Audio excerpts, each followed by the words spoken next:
वडोदरा शहर में सुरसागर तालाब के पास श्री हठीला हनुमान जी का मंदिर मौजूद है, जहां पर हर साल हनुमान जयंती को मनाते हुए कई तरीके के धार्मिक आयोजन करवाए जाते हैं। अब आपको बता दें कि गायकवाड़ी शासन के दौरान इस मंदिर का निर्माण तकरीबन 250 साल पहले करवाया गया था। हर साल यहां पर हनुमान जयंती के एक सप्ताह पहले से ही रामधुन की शुरुआत करवा दी जाती है। तब इस साल भी 26 मार्च सुबह 6 बजे से रामधुन शुरू करवा दी जाएगी और 2 अप्रैल सुबह 6 बजे रामधुन की पूर्णाहुति होगी। अखंड रामधुन का आयोजन यहां पर करवाया गया है और फिर 2 अप्रैल दोपहर को 4 बजे भगवान श्री सत्यनारायण की कथा का भी यहां पर आयोजन होने वाला है।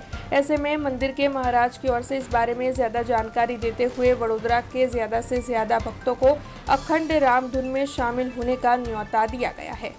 जय श्री राम।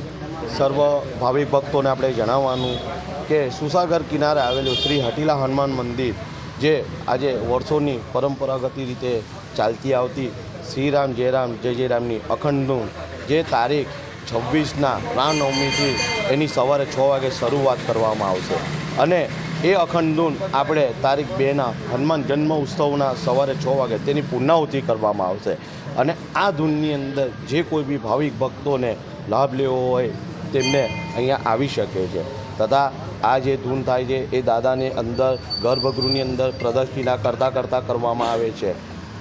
તે એટલા માટે મારે સર્વ ભક્તોને વિનંતી છે કે આ ધૂનમાં લાભ લેવા મારે નમ્ર વિનંતી છે તથા આપણે તારીખ 2ના હનુમાન જન્મોત્સવ નિમિત્તે સવારથી દાદાને જન્મ કરવામાં આવે છે જે 5.5 કલાકે તેમને અને ફૂલોનો શણગાર કરવામાં તથા નવો એમને શણગાર આપવામાં આવે છે અલગ તથા ત્યારબાદ આપણે પ્રસાદનું વિતરણ કરવામાં આવે છે તથા બપોરે 4 કલાકે આપણે સત્યનારાયણની કથા કરવામાં આવે છે અને ત્યારબાદ બી આપણે 6 વાગ્યાથી પ્રસાદનું વિતરણ કરવામાં આવે છે તથા રાતે 8:30 કલાકે સુંદરકાંડના પાઠનું બી શ્રી દર્શન મઠના સ્વકંઠે આયોજન કરવામાં આવ્યું છે।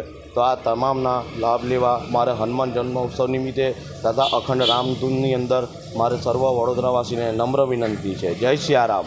हमसे जुड़े रहने के लिए हमारे YouTube चैनल को सब्सक्राइब करें और नई वीडियो की नोटिफिकेशन के लिए बेल आइकॉन को दबाएं।